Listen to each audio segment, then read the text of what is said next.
This conference will now be recorded. All right, we want to thank God for each of you who joined us for this Bible study on Mark chapter 8, verses 1 through 10. Today, as usual, we will get into our questions. I'm going to do things a little bit differently today, though.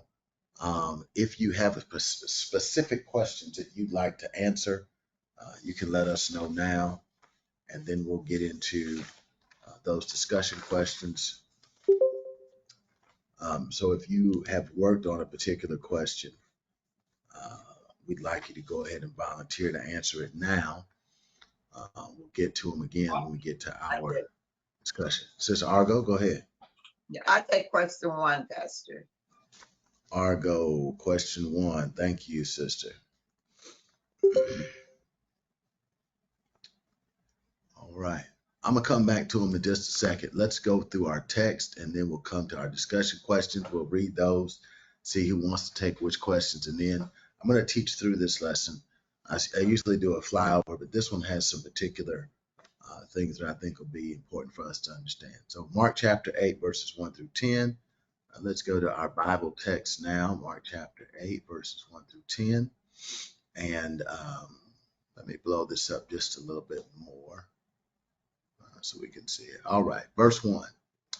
In those days, there was again a large crowd. They had nothing to eat. He called the disciples and said to them, I have compassion on the crowd because they've already stayed with me for 3 days and have nothing to eat. If I send them home hungry, they will collapse on the way, and some of them have come a long distance. The disciples answered him, where can anyone get enough bread here in this desolate place to feed these people? How many loaves do you have? He asked them. 7, they said. Commanded the crowd to sit down on the ground. Taking the 7 loaves, he gave thanks, broke them, gave them to his disciples to set before the people. So they served the crowd. They also had a few small fish, and after he had blessed them, he said these were to be served as well. They ate and were satisfied. Then they collected 7 large baskets of leftover pieces. About 4,000 were there. He dismissed them and immediately got into the boat with his disciples and went to the district of Dalmanutha. All right. That's our text today. Mark chapter 8, verses 1 through 10. Let's look at our discussion questions first, and then we'll get into our see who wants to volunteer for which questions. So question number 1 is going to be Sister Argo. She's already volunteered for that. Question 2, when we look at the feeding of the 5,000 in Mark 6 and the feeding of the 4,000 in Mark 8, what similarities exist? What is different? What is Jesus's point? Question 3, how does Jesus feel about the crowd? How does Jesus feel about the crowd? Question 4, there are 3 ways to understand the disciples' question in verse 4. How does the third and probably correct interpretation reflect one of our own potential issues? Question 5, what question does Jesus repeat in verse 5 and why? Question 6, how did Jesus feed the crowd? Some interesting things in the way that he does that. How much did Jesus and the disciples start with? How much did they end up with? What is the lesson for the disciples and for us? And question 8, how are these 2 crowds similar? How are they different? The 2 crowds themselves. Question number 9, how are we like the disciples in this passage? And how are we like the crowd? Question 10, how has the Lord challenged you in Mark chapter 8, verses 1 through 10? All right, so let's take volunteers. Who would like a specific question? I'll do question 9. All right, thank you so much, Dr. Murphy. Question 9. Thank you. I'll take number 7. 7 is Sister Cheryl Ashford Wilson. Thank you. I'll take 6. 6. All right. Thank you, Sister Mel. All right, other questions? All right. Well, let's get into it a little bit. Oh, I heard somebody else. Go ahead. Deacon Ellis? Yes, I'll take question 5. 5. Okay. Thank you. All right. I'll take question 2. 2, Sister Washington. Mhm. All right. Thank you. Okay, great. That leaves question 4, 8, and 10. We'll come back to those. All right. Let's get into this a little bit. I don't want to be too detailed, but there are some keys for this. Let me give us 2 key concepts and key verses. Verse 4, his disciples ask him, where can anyone get enough bread here in this desolate place to feed these people? Where can anyone get enough bread here in this desolate place to feed these people? That highlights for us the issue of doubt and ignorance in the lives of the disciples. Another key concept is in verse 8. They ate and were satisfied. They collected 7 large baskets of leftover pieces. About 4,000 were there. He dismissed them. Jesus counters the disciples' doubt with his ability to provide. Jesus cancels the disciples' doubt with his ability to provide. He's still teaching them who he is. And that brings up another key concept, and that is that depending on Jesus rather than relying on ourselves is a very difficult lesson to learn, especially when we have a limited perception of who Jesus is. We sing the song, I Can Depend on God. We talk about leaning on the everlasting arms, that if a person doesn't know Christ, it's difficult for them to do that. All right. So Jesus is dealing with another large crowd. He's fed the 5,000 previously. Now he's feeding the 4,000. He feels compassion toward them. He knows their physical and emotional state is fragile, and he's plugged into that. The disciples, and we have to watch this, are not always clued in to the condition of those that they do ministry to. And that's an important point. We must be aware of the condition physically, spiritually, emotionally of the people that we do ministry with and for. We must be aware of the physical, the mental and emotional and spiritual condition of the people that we do ministry with and for. Let me ask a question. Why is that so crucial that we understand the condition of the people we're dealing with?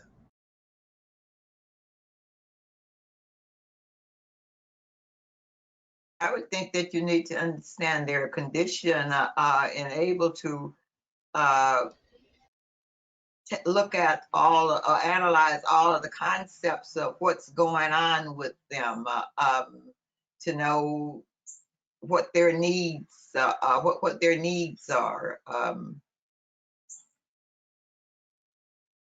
All right. So it's important, as Sister Argo said, to understand the needs of the crowd. What else? Go ahead. It also shows that we have empathy towards those around us. It shows our compassion. It shows that we care for All right. those who we know or we don't know. It's absolutely critical to have empathy for those that we do ministry with and for. We have to be careful about running over. And I've done this and had to apologize more than once about running over people's feelings because we weren't paying attention to their condition. Okay. The disciples, Jesus is feeling compassionate toward the crowd. The disciples only see the desperate need. The desperate need. And I read a quote yesterday that said that desperation We should stop being afraid of desperation, because when we are desperate, it's a sign that God's about to do something. If Moses was not trapped between two mountains in front of him, Pharaoh in the back, the Red Sea in front of him, we'd never know the power of God to split the sea and carry his people over on dry ground. And so sometimes God has to put us in a desperate situation before he displays his mighty power, and we believe.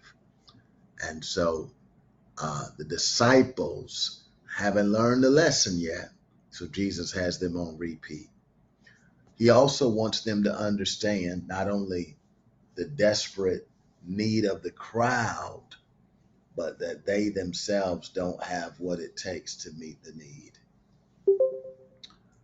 They themselves don't have what it takes to meet the need.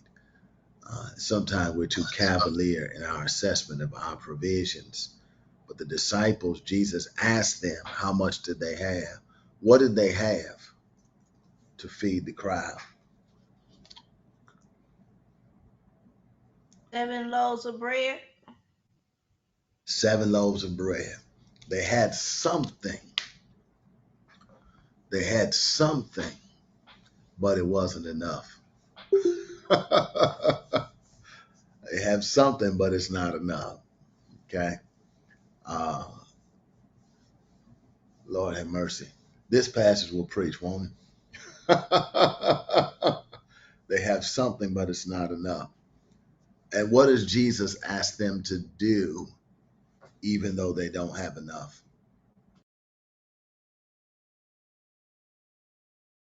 To give them the baskets they had the bread in, Okay, let's and he look at it broke it. chronologically. What's the first thing he tells them to do after they bring him the bread? To have the people sit on the ground. Have the people sit on the ground. What's next after that? He gave thanks. He gave thanks. Okay, I'm wondering if we thank God when what we have looks like it's not enough. I'm wondering if we have a thankful heart. Lord, this is all I have. Doesn't seem like it's enough. Then the second thing I'm wondering is if we're willing to trust God with what we do have. It's not enough, but Lord, here, I trust you with it. Okay. Um, um, because sometimes we're holding on to things that we should have given to the Lord. And I'm not just talking about spiritually, I'm talking about physically, financially, in the area of our faith. Do I trust the Lord enough with what's not enough to give thanks for what I do have? Okay. And then after he gives thanks and he tells the disciples to have the people sit down, what's the next step?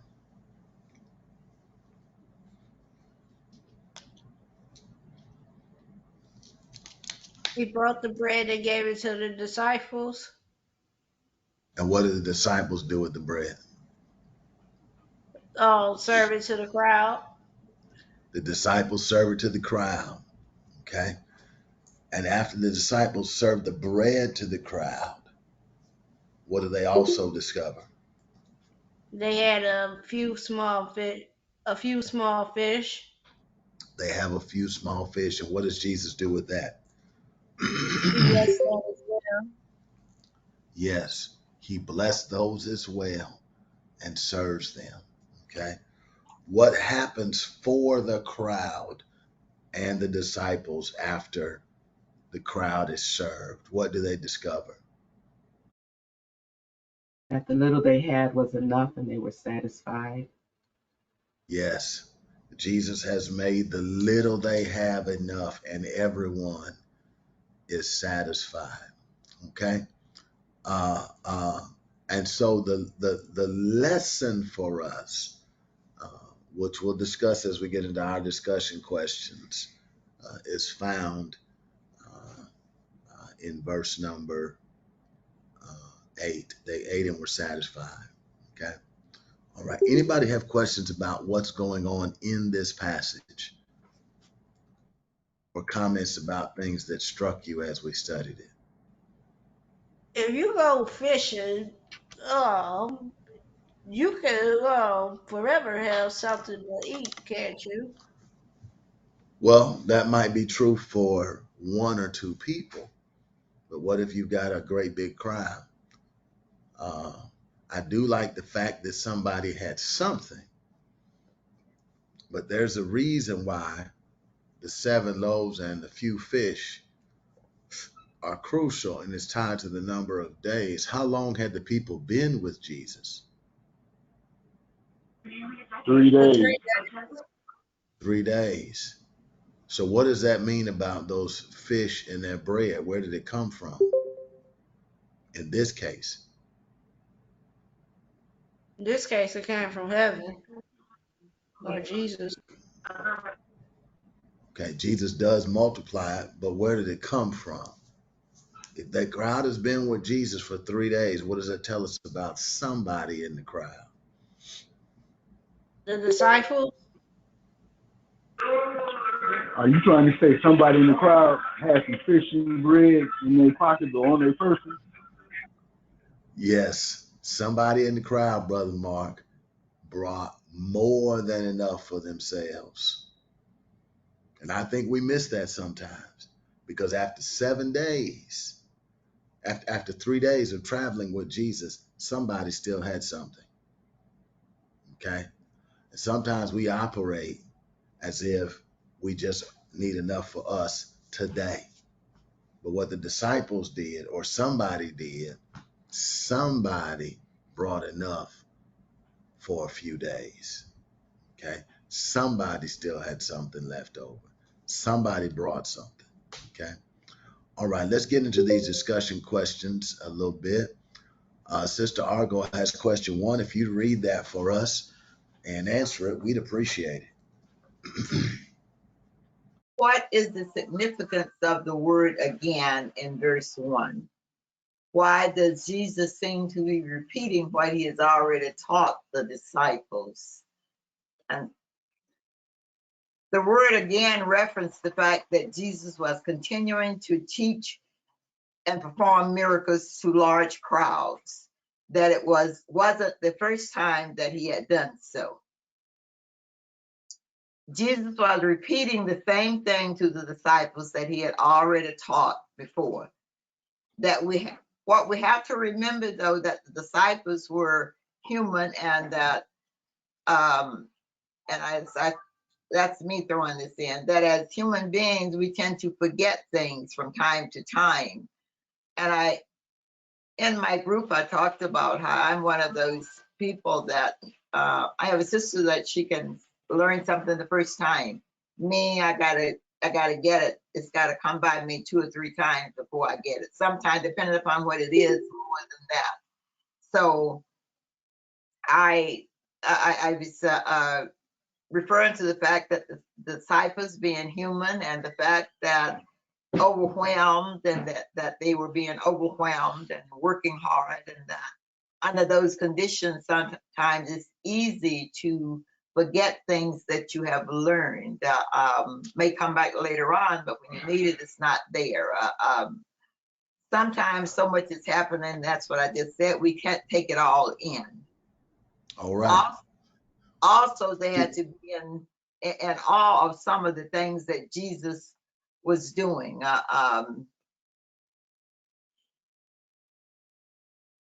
And I ended with saying that, we have to remember that they were original just tax collectors, fishermen, carpenters, and etc., coming into this Okay. discipleship training. Okay. So they're in training. They're in discipleship training. These are regular guys. They come from regular backgrounds. And like us, as you said, sometimes the Lord has to take us through the same lesson. Lord have mercy, more than once. Is there anybody on here other than me that God has had to take you through the same lesson more than one time? Me? All right. So sometimes we get another test similar to a previous one to make sure we get the lesson. Okay. All right. Question 2 is Sister Washington. Go ahead.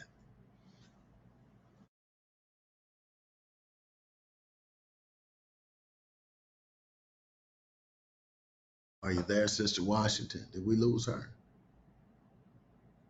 I see her that she's still on, but I can't hear her. Sister Washington, if you can, unmute yourself. Okay. All right. Let's keep rolling. Question 2. When we look at the feeding of the 5,000 in Mark 6 and the feeding of the 4,000 in Mark 8, what similarities exist? What is different? And what is Jesus's point? Go ahead, Sister Washington. I think you're ready. Go ahead. Okay, can you hear me? Yes, ma'am. We got you. Okay, all right. It keeps going in and out. The similarities is that there were fish and bread involved in both cases, in the other prior chapter and this one. But there was a number put on the number of loaves of bread this time, and people were he could. This conference will now be recorded.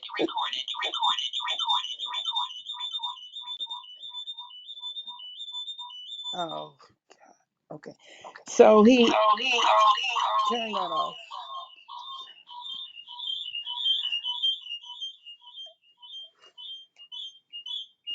Turn yours off. Mr. Washington, if you have two connections, mute one of them.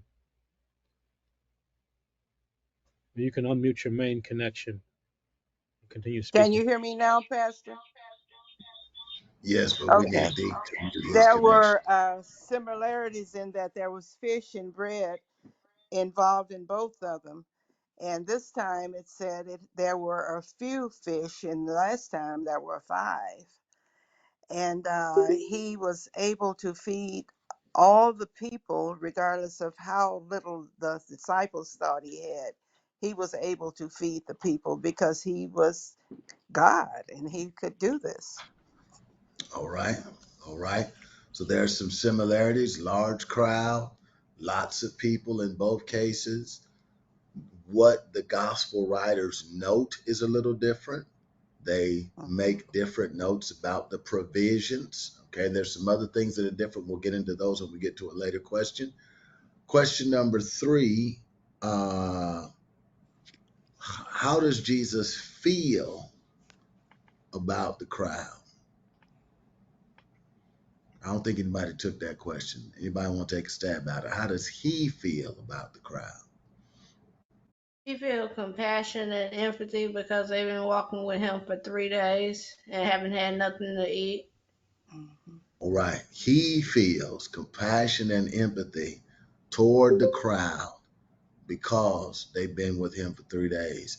Let's just explore this a little more. How do the disciples feel, it appears, about the crowd? Does the text tell us? How do the disciples feel about the crowd?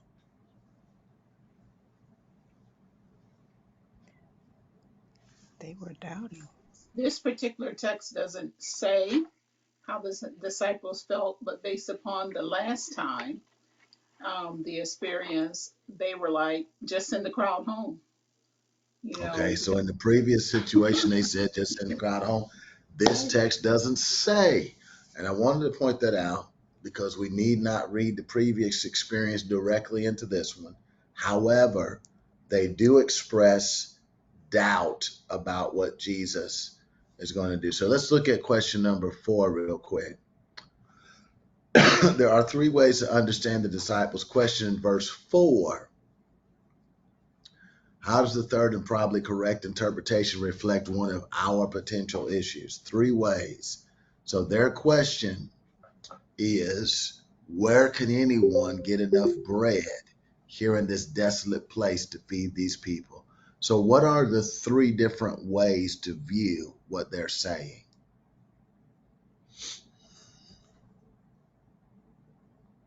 that were in our One notes? was that they had simply forgotten about the Okay. miracle, previous miracle. They asked the question to encourage Jesus to repeat it without directly asking him to do so. And they Okay. still did not see Jesus as the one that was able to meet their needs. And like All us, right. we forget that Jesus desires us to come to him with all of our burdens and just ask, believing in faith. Sunday we talked about when it looks impossible. Sometimes we need to ask the Lord to do it, even when it looks like it's not even possible. Okay. And we thank God he's still a way maker. All right. Thank you, Sister Hickman. Question 5 is Deacon Ellis. Go ahead. Yes. What question does Jesus repeat in verse 5 and why? So the question that he repeats is, how many loaves do you have? And he's asked this question to remind the disciples to trust Jesus to provide for them. All right. He wants them to trust him. How many loaves do they have? 7. 7. Even 7 loaves of Aunt Millie's wouldn't be enough for 4,000 people. Okay. They don't have enough, but he wants them to trust him. All right. Question 6, Sister Melody. Kind of answered it, but go ahead.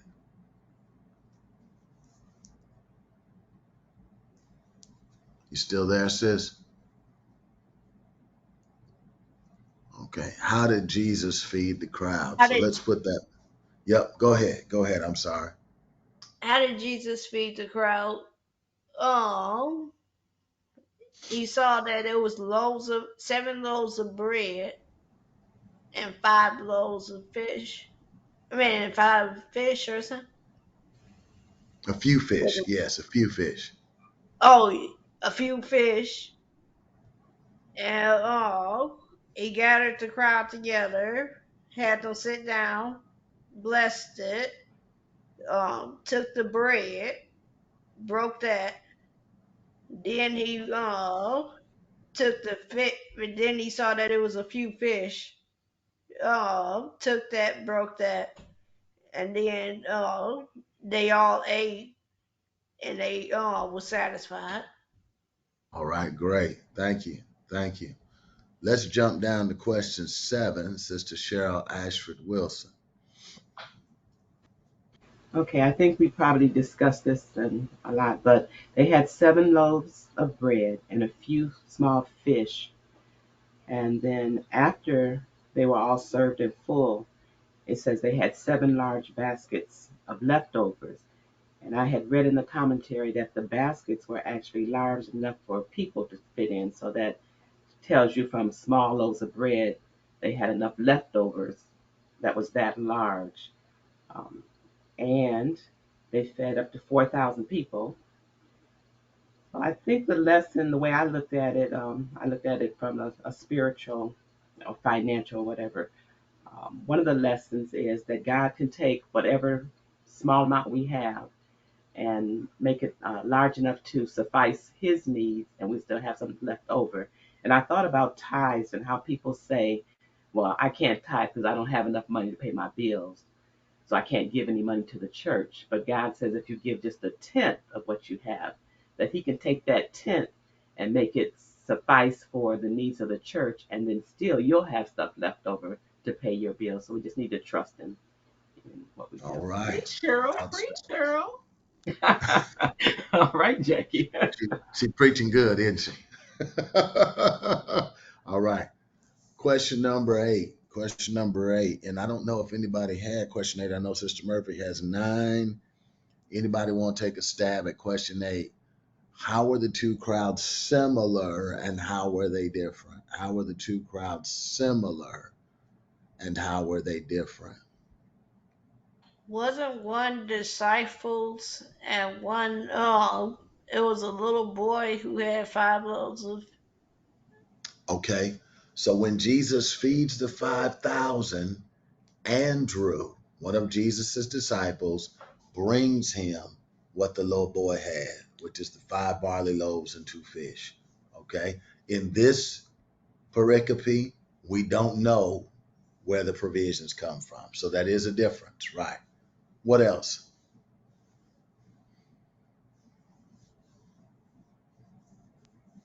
Is it the One makeup had more bread. Go ahead, Sister Argo. and is it the makeup of the crowd? The first one was, I think, was predominantly Jewish, and this one was not in the crowd. Is that they were Gentiles and other people in this crowd? All right. The first crowd is primarily Jewish. Now Jesus is in a mixed area where there are a lot of Gentiles and Jews together. So what's the significance of this crowd versus the other crowd?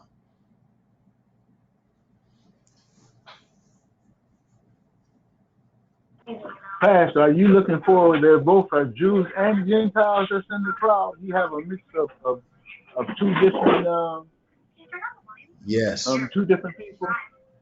Yes. So let's look at the progress. In the first crowd, it's mostly Jews or all Jews.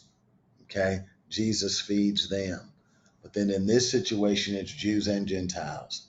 The first crowd reflects God's starting with Israel as a missionary nation, as we've talked about before. The second crowd represents the church and the kingdom, that the Lord will include everybody in the messianic kingdom of Christ and in the church, that anybody can be a part of that. I think there's another similarity too, and that is that you have Jesus serves them through the disciples' banquet style. He serves both crowds, but he takes what they have, serves the disciples, and the disciples serve the crowd. And I think that there's an important lesson there, and that is that we have to develop people who can serve. We have to develop people who can serve, because it is in the serving that sometimes the miracle is witnessed. Jesus shows them, this is all we have. Then he takes what they have, blesses it, gives it to God. He starts serving the disciples. Now imagine you're one of the disciples and you're serving the people. All right. Let's get to question 9. How are we like, oh, Sister Murphy, go ahead. How are we like the disciples in this passage, and how are we like the crowd? So going back to verse 4, when they asked, how can we satisfy these people with bread here in the wilderness? They had already forgotten that Jesus had fed 5,000 people. And so we're like the disciples when we doubt God's power and his ability to provide. We're also like the disciples when we cooperate with God's work and share his blessings with others. Jesus gave the bread and the fish to the disciples, and they distributed them to the crowd. They also collected 7 baskets left over, which may symbolize God's abundance and generosity. We're like the crowd when we hunger for God's word and presence and follow him faithfully. The crowd stayed with Jesus for 3 days, listening to his teaching and seeing his healing. They were satisfied by his bread and by his grace. Say that last phrase one more time, please. They were satisfied by his bread and his grace. His bread and his grace. And you recall, and we'll see it again later on, there are those that weren't present that missed the bread and the grace. Because if you focus only on the bread, you miss the most important lessons in this passage. All right. Don't bread represent life and substance? Yes, it does, sister. Bread in the Bible represents life and sustenance. Yes, it does. which is why Jesus says later on, I am the bread that came down from heaven. All right, you all are getting this thing. Question 10. How has the Lord challenged us with this lesson on Mark chapter 8, 1 through 10? Anybody? How has the Lord challenged us with this? Some of you all haven't said anything yet, so let's hear from some of the lurkers here. How has this challenged you? Go ahead. Not just Trump and the people around. Go ahead, Brother Mark. No, I was thinking of what I wanted to say. So the Lord definitely has challenged me in many ways, but it got to come up to the top of my head. Give me a second. Okay, we'll give you a second. All right. Someone else. How's the Lord challenged us with this?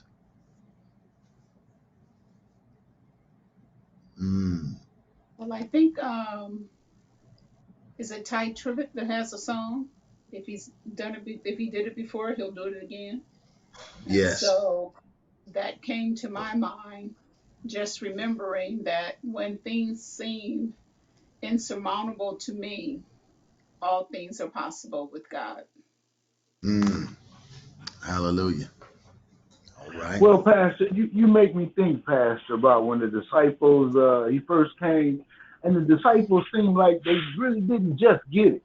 You know, they was kind of like hard-headed or whatever, or they really wasn't paying attention or whatever. Well, it seems like that to me. You know, I have to be encouraged. You know, I have to be listening. I have to keep my heart in tune to deal with everything that's going on around me, I guess. You know what I mean? For I won't be tempted. Because, see, the disciples, they was hard-headed. They went through all this stuff and still really didn't believe. You know, they didn't think about asking the God to come on and give them everything you need. Because Jesus told you feed them. But then Jesus came on back around and started feeding them. So I think we just like the disciples. Sometimes we just don't believe, or well, I just don't fall into that realm of wanting to ask him for help. We think we can all do it all ourselves. Sometimes we need another lesson. We need another lesson about who he is and how he can provide. Yes, sir. Thank you. Thank you so much. Anybody else? Nothing too big or too small. All right. So there's nothing too big that God can't do and nothing too small he's not paying attention to. Okay. Let me testify myself. I wanted to hear what you all had to say, but let me share this with you. I think that sometimes when we're in the middle of the work, we're too busy to witness the miracles. And sometimes God is blessing right in front of our nose and we're missing it because we're too task oriented, that we're not plugged into what he's doing. It seems to me that somewhere in the middle of this feeding of the 5,000 or the 4,000, that there should have been a cry of praise from the disciples. Because we started with 7 loaves. We went back to Jesus. We gave those out to all of these people. And then all of a sudden there's some fish too. We gave those to all these people. And now we have 7 big baskets of stuff left over. We have more at the end than we had at the beginning. Seems to me somewhere there should have been some praise in there. Sometimes we and as a church family, with some of the things that we're dealing with, we need to trust God to provide. And when he does, we need to worship and thank him. But in the middle of serving, don't miss the miracle. And that's what the lesson was for me. Because sometimes in the last few weeks has been a challenge. We've been super busy trying to get everything done. And all of us are taking on more responsibility right now. But in the middle of that, God is doing some great and mighty things. And we have to pay attention to what he's doing so we'll get a better understanding of who he is. If they were paying attention the first time, the second time they would have been like, okay, Jesus, what you gonna do? And that's a lesson from Jesus's mama. Because when they run out of wine at the wedding at Cana of Galilee, what does she tell the disciples? What did she tell the servants? To do whatever Whatever, Jesus instructs them. do whatever he asked you to do. She already knew he could make a way. And we don't know how she knew that, but she already knew he could do something about it. And so, the lesson to me is we have to point people to the one who can do something about it. Mercy. If I hadn't just taught this might preach again on Sunday. We have to trust the one who can do something about it and talk to him. All right. Any other questions or thoughts? I have a question, I guess. I know that I've heard about feeding of the 5,000. I've heard that preached in a manner that the feeding was more spiritual and not physical, and that it wasn't an actual. It was a meal, I guess, but it wasn't a meal in terms of food. That it was a spiritual lesson. And in this one, the feeding of the 4,000, the fact that Jesus references that after the disciples wasn't getting it and wasn't concerned, showing concern about the people, Jesus referenced the fact that the people had been there for 3 days. Many of them had a very long way to go back, and that they would not make it back if they were not fed. So Yes. my thought was that's physical food, not it's just spiritual food. Am I off? You're right. It's physical. It's physical food. It's physical food because the crowd needed to eat. And so that basic need Jesus is concerned about. It's not merely spiritual. There are some people that don't believe that Jesus worked actual physical miracles, but this is an actual physical miracle that Jesus works twice. And there are 9,000 people that see his ability to provide. First time 5,000, second time 4. So it's an actual, so this is two of the lessons that you're talking about, Sister Argo. One, the Lord is concerned about our physical needs. And then secondly, he can meet them if we trust him. Okay. So it's not just a spiritual blessing. It's a physical blessing as well. But we have to be careful that we don't get so hung up, because remember, Jesus rebukes them for seeking the physical and missing the spiritual. Thank you. Isn't with food when eating food is the best study method? I don't know about that. It doesn't work for me. I find the best study method is to get someplace quiet. This is what works for me. Maybe have a little bit of quiet music playing, and then have the resources in front of me. Read, study, pray, meditate, repeat. That's what works for me. Like for homework. Food does not work for me because I get distracted, and I have to separate the two. And I think that's why the Bible commends that we fast and pray, because sometimes we get too distracted by our appetites. Here's an important lesson in this text, that sometimes in order to get the spiritual lesson, the physical has to be met as well. Okay? All right. Well, listen, let me thank you all for hanging with us on Bible study. We're going to stop our recording at this time. We thank you for